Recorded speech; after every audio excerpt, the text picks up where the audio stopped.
stuff. So, as I always say to to people, to my family and friends, especially some of my friends or the people I come in contact with, one thing I do love about where I live at in Pennsylvania, in Franklin County, that all of my elected officials, when I say my elected officials, I mean my municipalities, my state representative, my congressional representative, and all my local representatives, I see them on a daily basis. And when I say that, they're at the Walmart, they're at the BJ's, they're at Aldi's, and I've lived in different places. And this is the one place I've lived and I get to see them, on a regular basis. I don't go shopping all the time, but the times I do go into Giant, I run into the county commissioner. We have three of them. So if I go to, let's just say, the Giant in Shippensburg, I may run into our current senator Doug Mastriano, which is he's going up for re-election. So definitely support Doug Mastriano, combat veteran, colonel, and wonderful bio. And he's believe he's what is it? He did over 120 Senate bills, and he's definitely fighting the fight for Pennsylvania. So definitely support Doug Mastriano. Ron Kaufman, I've seen him, around the schools, Gettysburg, all over the place. Congressman John Joyce, just wonderful seeing him a lot of places. And, the city officials, our local mayor, our borough council members, you see them, throughout the, when you're shopping, when you go to Wendy's, you see them in the drive-thru, you see them in the inside. When you go to sporting events, it's wonderful to see your elected officials. It's wonderful to stop and chit-chat for a minute or two. Hey, how you doing? Oh, man, what is your views on this? What's going on with this? And they let you know. And to me, for the people that's in a big city, it's nothing taken away from a big city. But Franklin County, we have the same issues big cities have. But it's different when you see your elected officials all the time. And you can just, go ahead and talk to them. You can also send them emails, you can give phone calls, and they return them within like a day or two.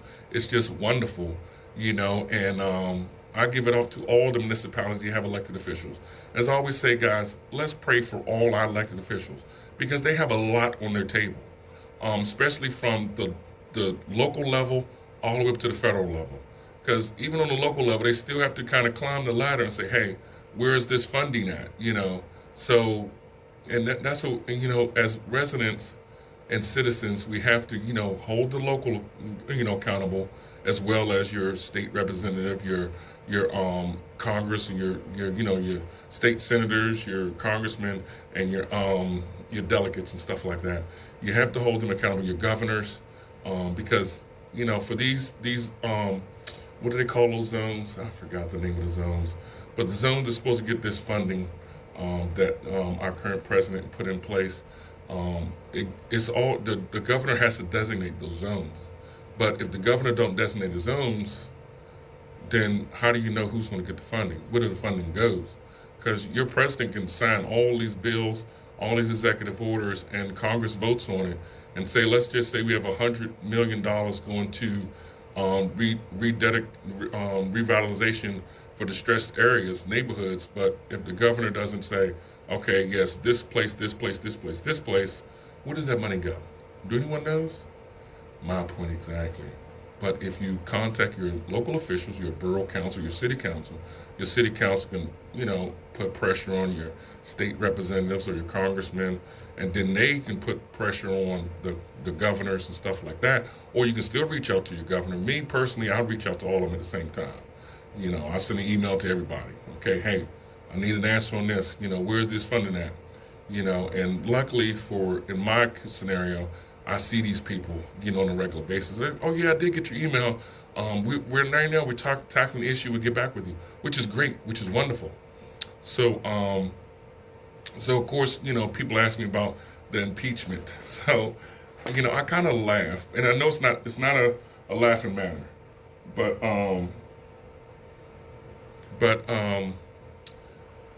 to me, okay, I looked at the evidence. There's a website that you can go to. It has all these the transcripts, all the evidence that the House looked at, and it's about 3,500 pages. It's a lot.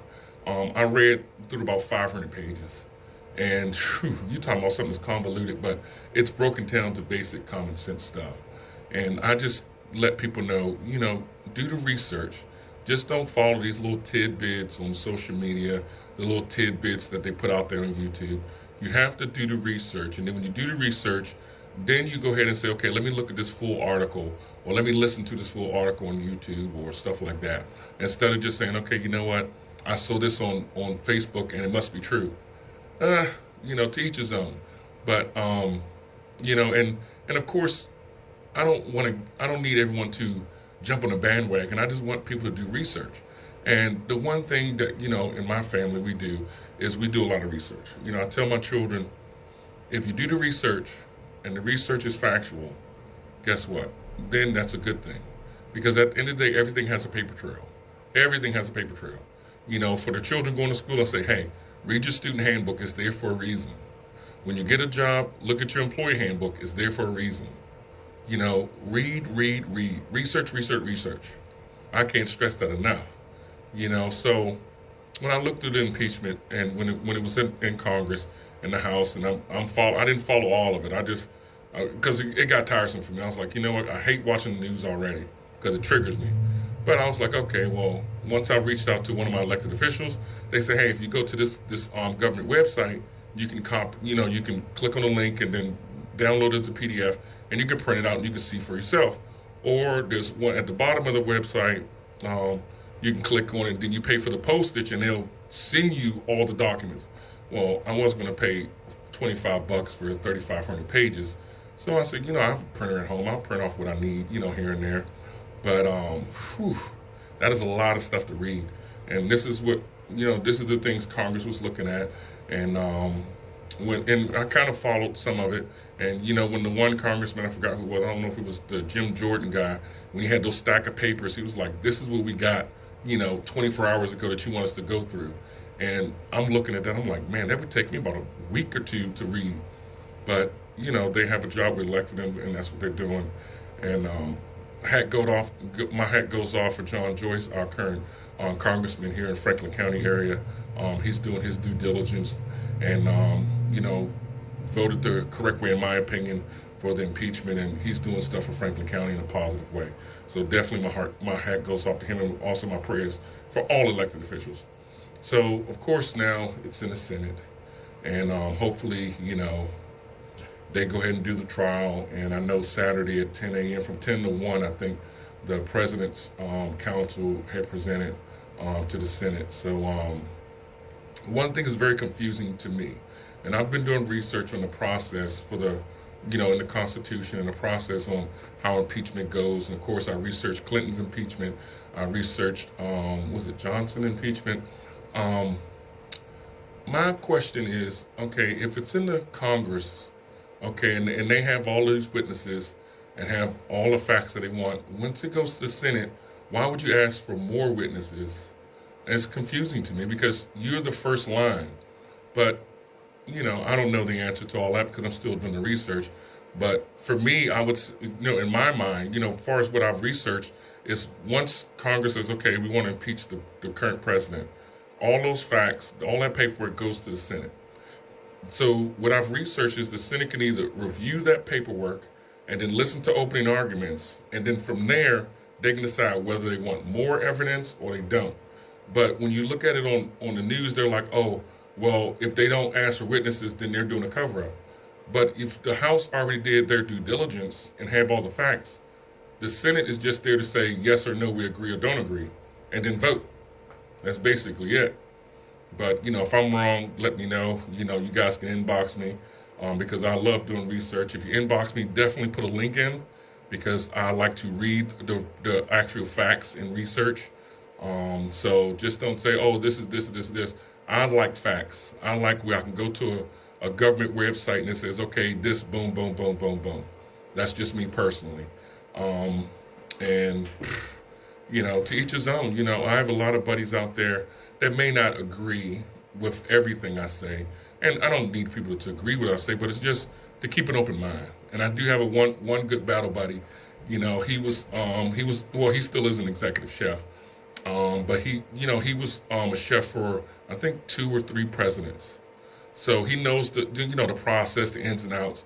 And he told me recently, I don't see eye to eye with you, but at least you're bold enough to put it out there. And he said, I'm gonna do some research myself. And that's the wonderful thing about Battle Buddies. We don't have to agree on every single thing, but we still support one another. Then he'll say, okay, hey, he or she'll say, hey, how about you look at it like this?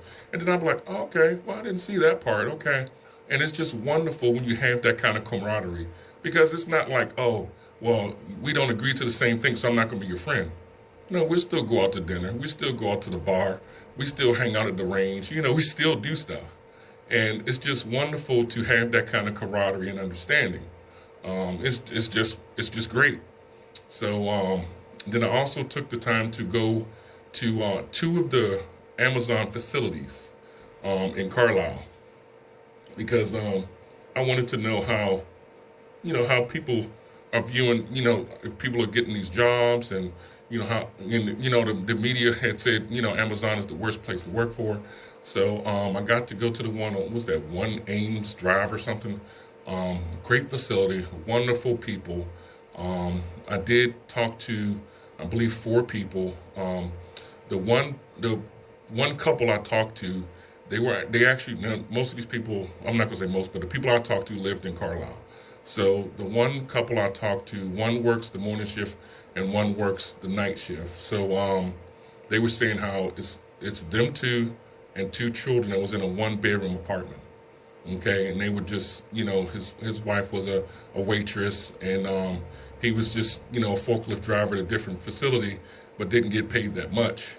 And when Amazon opened up and was having interviews, they both said, well, let's go ahead and apply, see what happens, and neither one of them have had experience, real experience in, what they applied for, but they both got hired on Amazon. The one that's working the night shift get paid about $25 an hour, okay, to be a forklift driver.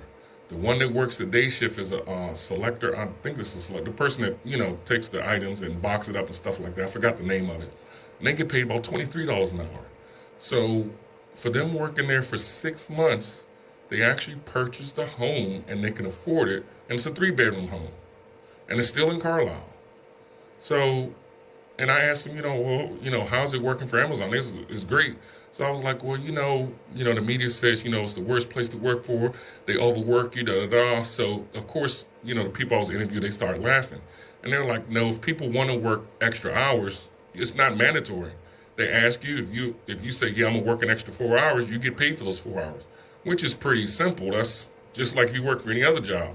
If I work as a landscaper and my boss says, hey, we got some extra hours if you want to get them, okay, I'm going to sign up for some extra hours. I want that money. So, and they were saying how, they only live about 3 miles away from their house. And it's just wonderful because now, they bought a nice new used car and they can get back and forth. And I was like, wow. And that story really touched me, because it's like, I hear all the negative stuff, but the news never puts out the positive stuff. But of course, in this day and age, bad news sells. But whatever happened to back in the 80s, the 70s, even the early 90s, the news said, okay, look at this person that got saved from a well, or, the fire department went in and saved this family. You don't see that anymore in the news. Why? I don't know.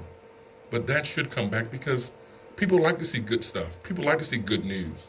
I don't want to, and that's the reason I don't watch it, because I hate looking at bad news. It's just terrible. But it's just wonderful.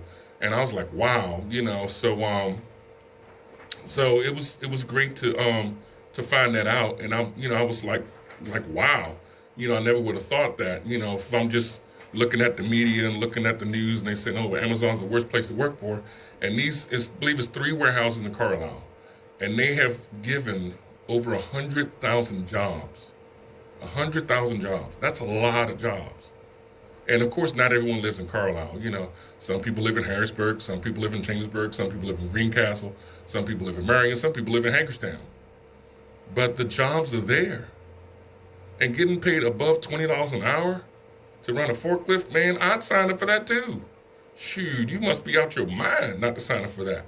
Or to be a selector, $23 an hour. Come on now, And this family, they're happy for it, and it's all good. Of course, doing like you said, from they told me through October through February is their peak because of the holiday season and stuff. So it's just like, wow, so as soon as Christmas is over, you got Valentine's. So Amazon is still kicking it out, boom, boom, boom, boom, boom. And it was just great to hear this good news. But, people like to give negative news or sometimes wrong information. But if you go up to any of their facilities, just let them know you want to do a tour, and they will gladly do a tour. They even gave me like a one sheet of paper front and back and said, this is what we provide. They gave me a little hard hat I walked through. It was pretty cool. They don't shun nobody away. Amazon is very open, at least the one in Carlisle. I can't talk about the ones in Texas and Maryland, but the ones in Carlisle, if you go up there or you call, let them know what you'd like to do a tour. They'll set you up a date and time. And if they have a person to do a tour with you, they will gladly do it. They will not turn you away. And that was awesome. So to anyone listening out there, and they're still hiring too. They're still hiring. So they have college students that's in there from Dickerson, from Shippensburg, from Wilson, that comes out there and work too. So, hey, they're paying very well. So, to anybody out there that's looking, Amazon and Carlisle, those 3 facilities are hiring. There's other facilities around that's not Amazon is hiring too. A lot of them warehouses are still hiring. So definitely, Google warehouse work in the Carlisle area or other areas, Newville, trust me, they're hiring. They got the Office Depot out there, a whole bunch of places. So, and a lot of them do training too. So they hire drivers, forklift drivers, pickers, selectors, whatever they call them. I don't know the terms, but they're hiring. So that was pretty awesome to hear. And I was just super stoked. So, so then I took it upon myself, and I know this is a very, very touchy subject. So I Googled ICE, and I wanted to find out, what is their process to find out who's legal or illegal. So I called and forgot who I talked to, but it says, and I wrote some little notes, and it says they only locate persons that are in the system for criminal activity and criminal acts, and then that's how they do the detainees and anyone who's overstayed their visa more than 2 years.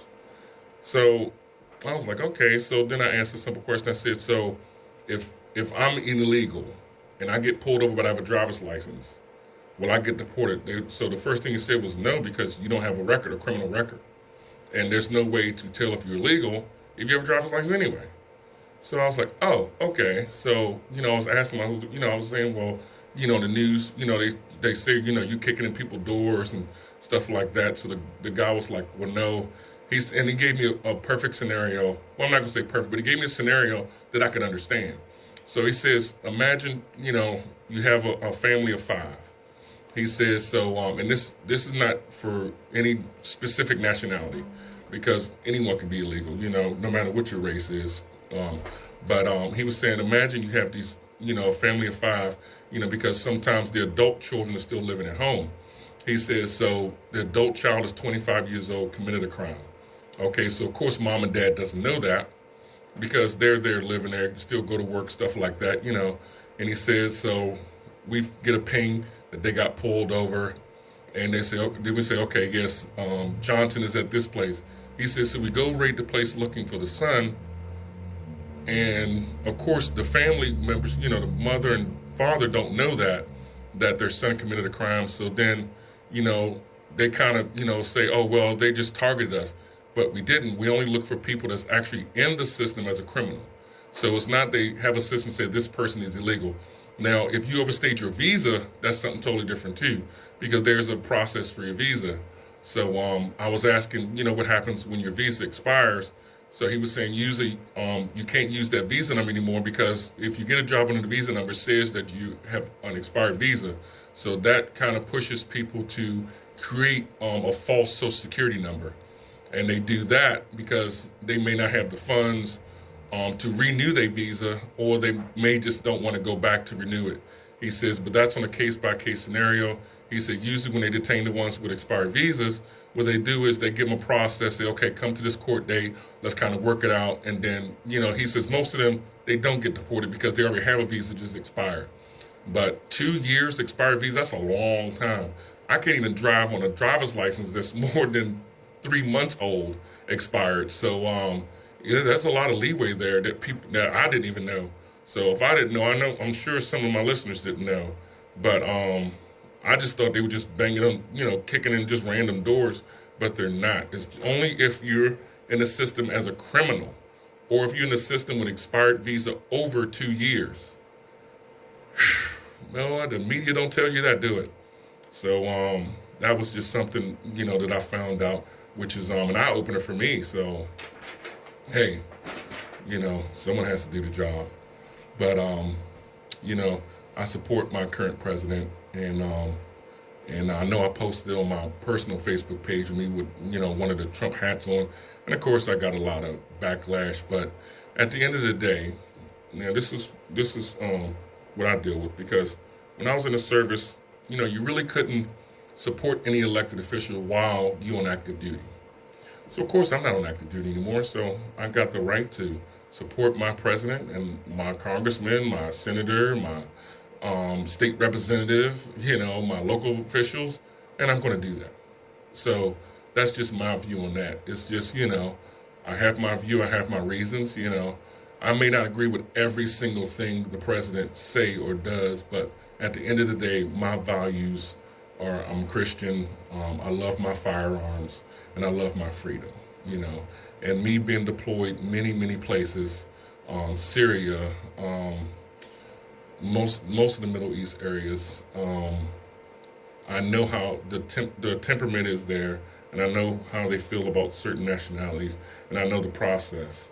And it's just nerve-wracking when the media puts out false narratives. It's kind of nerve-wracking, and that's why I don't watch it. But, my family know where I've been. They've understand my views, and they have their own views, which is wonderful. But it's just when you see stuff that's not right, it's just nerve-wracking. So I see my time is coming close to an end. So with that, I will do every last Sunday, I will dedicate it to politics and have people call in, give me their views, and I'll look up the facts and give them my views every last Sunday of each month. That'll be warrior empowerment, political view. But I don't speak for all veterans. I don't. I just speak for myself. But I usually go on facts, and it's a wonderful conversation to have. Very intelligent conversation to have, not really emotional. But when you do it on facts, it's a little bit easier because at least you can go back and forth with facts and not emotion. So I love what the president's done for our veterans. I love what the president has done for our economy, for jobs. It's just unreal. With the illegal immigrant crisis, and that's been going on since Bush. So it's nothing new. It's just enforcing the stuff that's already there. So hopefully he'll do something with this Second Amendment right. I know Virginia just had a peaceful rally, Second Amendment rally, which was wonderful. And I was surprised that the news actually said the protesters actually cleaned up after they left. So it was pretty cool. So my heart goes out to everybody. My prayers go out to everybody. So as I always say, guys, please pray for all your elected officials and pray for your neighbor too. Just be human to everybody. Treat people like you want to be treated. And, if we do that, I believe the world will definitely be in a better place. And just have an open mind, I don't mind, having an open mind. Someone that has an opposing view of me, I don't mind it. It's good conversation. So, and then of course the pro-life, because I'm pro-life, and it's just wonderful. And other than that, I'm going to close with my closing song, Wiz Khalifa, Till I See You Again, because I will see you guys next week.